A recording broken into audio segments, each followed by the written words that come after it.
In diesem Video zeigen wir, wie man das Backconnect-Problem im Thermalright A70 löst.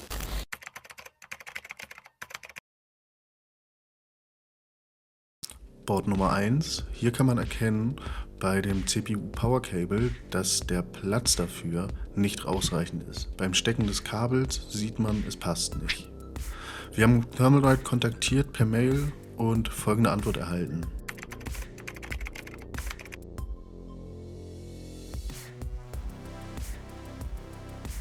Hier haben wir jetzt noch mehrere Boards durchgetestet, um zu schauen, ob der Fehler da auch besteht.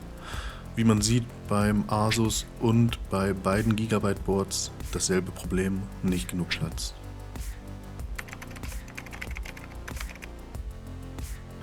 Um das ganze Problem zu lösen, braucht man an der Stelle ca. 2 mm mehr Platz. Das Metall lässt sich leicht mit einem Dremel entfernen.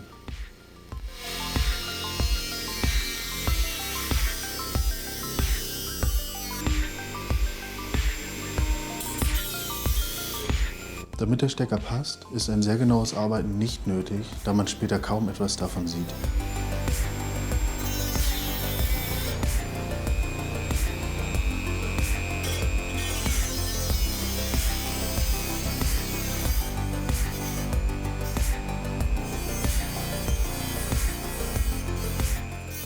Anschließend bringen wir das Ganze mit einer Feile in Form und entgraten alle Kanten, um Verletzungen vorzubeugen.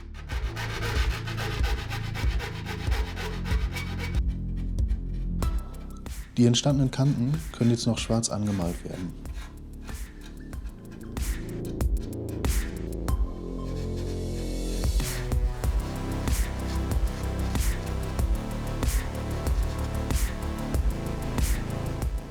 Damit ist das Problem gelöst und die Kabel passen jetzt.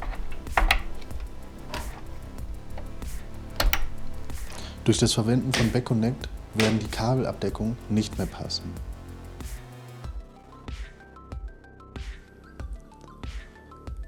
Als Alternative bauen wir eine modifizierte Abdeckung.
Das Ergebnis ist ein sehr cleanes Backconnect-Bild mit verdeckter Kabeldurchführung.